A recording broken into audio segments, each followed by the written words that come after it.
El deseado de todas las gentes. Capítulo 42. La tradición. Este capítulo está basado en Mateo 15, versos 1 al 20, y Marcos 7, versos 1 al 23. Los escribas y fariseos, esperando ver a Jesús en la Pascua, le habían preparado una trampa. Pero Jesús, conociendo su propósito, se mantuvo ausente de esta reunión. Entonces llegaron a Jesús ciertos escribas y fariseos. Como él no fue a ellos acudieron a él. Por un tiempo había parecido que el pueblo de Galilea iba a recibir a Jesús y que quedaría quebrantado el poder de la jerarquía en aquella región. La misión de los 12, indicadora de la extensión de la obra de Cristo, al poner a los discípulos en conflicto más directo con los rabinos, había excitado de nuevo los celos de los dirigentes de Jerusalén. Habían sido confundidos los espías que ellos habían mandado a Capernaum durante la primera parte de su ministerio, cuando trataron de acusarle de que violaba el sábado. Pero los rabinos estaban resueltos a llevar a cabo sus fines. Enviaron ahora otra diputación para vigilar sus movimientos y encontrar alguna acusación contra él. Como antes, la base de su queja era su desprecio de los preceptos tradicionales que recargaban la ley de Dios. Se los decía ideados para mantener la observancia de la ley, pero eran considerados como más sagrados que la ley misma. Cuando contradecían los mandamientos dados desde el Sinaí, se daba la preferencia a los preceptos rabínicos. Entre las observancias que con más rigor se imponían, estaba la de la purificación ceremonial.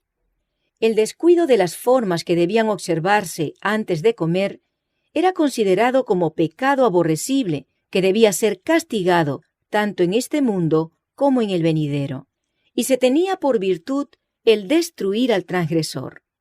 Las reglas acerca de la purificación eran innumerables, y la vida entera no habría bastado para aprenderlas todas.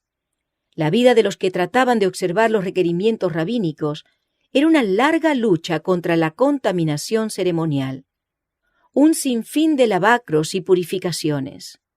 Mientras la gente estaba ocupada en distinciones triviales, en observar lo que Dios no había pedido, su atención era desviada de los grandes principios de la ley. Cristo y sus discípulos no observaban estos lavamientos ceremoniales, y los espías hicieron de esta negligencia la base de su acusación. No hicieron, sin embargo, un ataque directo contra Cristo, sino que vinieron a él con una crítica referente a sus discípulos. En presencia de la muchedumbre, dijeron: ¿Por qué tus discípulos traspasan la tradición de los ancianos? Porque no se lavan las manos cuando comen pan. Siempre que el mensaje de la verdad llega a las almas con poder especial, Satanás excita a sus agentes para que provoquen alguna disputa referente a alguna cuestión de menor importancia. Así trata de distraer la atención de la cuestión verdadera. Siempre que se inicia una buena obra, hay maquinadores listos para entrar en disputas sobre cuestiones de forma o detalles técnicos, para apartar la mente de las realidades vivas.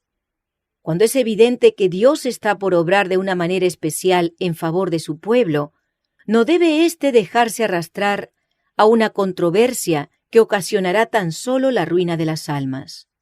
Las cuestiones que más nos preocupan son: ¿creo yo con fe salvadora en el Hijo de Dios? ¿Está mi vida en armonía con la ley divina? El que cree en el Hijo tiene vida eterna, mas el que es incrédulo al Hijo no verá la vida. Y en esto sabemos que nosotros le hemos conocido, si guardamos sus mandamientos. Jesús no intentó defenderse a sí mismo o a sus discípulos. No aludió a las acusaciones dirigidas contra él, sino que procedió a desenmascarar el espíritu que impulsaba a estos defensores de los ritos humanos. Les dio un ejemplo de lo que estaban haciendo constantemente y de lo que acababan de hacer antes de venir a buscarle. Bien invalidáis, les dijo, el mandamiento de Dios para guardar vuestra tradición. Porque Moisés dijo: honra a tu padre y a tu madre, y el que maldijere al padre o a la madre morirá de muerte. Y vosotros decís, basta si dijere un hombre al padre o a la madre, es corbán, quiere decir don mío a Dios, todo aquello con que pudiera valerte, y no le dejáis hacer más por su padre o por su madre. Desechaban el 5.º mandamiento como si no tuviese importancia, pero eran muy meticulosos para cumplir las tradiciones de los ancianos. Enseñaban a la gente que el consagrar su propiedad al templo era un deber más sagrado aún que el sostén de sus padres, y que por grande que fuera la necesidad de éstos, era sacrilegio dar al padre o a la madre cualquier porción de lo que había sido así consagrado.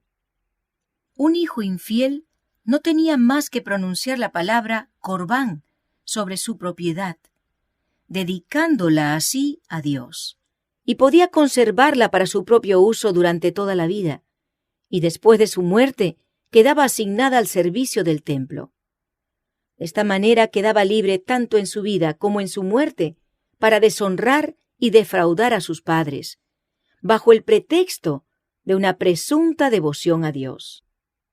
Nunca, ni por sus palabras ni por sus acciones, menoscabó Jesús la obligación del hombre de presentar dones y ofrendas a Dios. Cristo fue quien dio todas las indicaciones de la ley acerca de los diezmos y las ofrendas.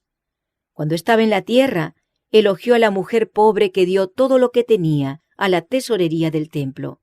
Pero el celo por Dios que aparentaban los sacerdotes y rabinos era un simulacro que cubría su deseo de ensalzamiento propio. El pueblo era engañado por ellos. Llevaba pesadas cargas que Dios no le había impuesto. Aún los discípulos de Cristo no estaban completamente libres del yugo de los prejuicios heredados y la autoridad rabínica. Ahora, revelando el verdadero espíritu de los rabinos, Jesús trató de libertad de la servidumbre, de la tradición, a todos los que deseaban realmente servir a Dios. «Hipócritas», dijo, dirigiéndose a los astutos espías, «bien profetizó de vosotros Isaías diciendo, este pueblo de labios me honra, mas su corazón lejos está de mí. Mas en vano me honran enseñando doctrinas y mandamientos de hombres». Las palabras de Cristo eran una requisitoria contra el farisaísmo. Él declaró que al poner sus requerimientos por encima de los principios divinos, los rabinos se ensalzaban más que a Dios. Los diputados de Jerusalén se quedaron llenos de ira.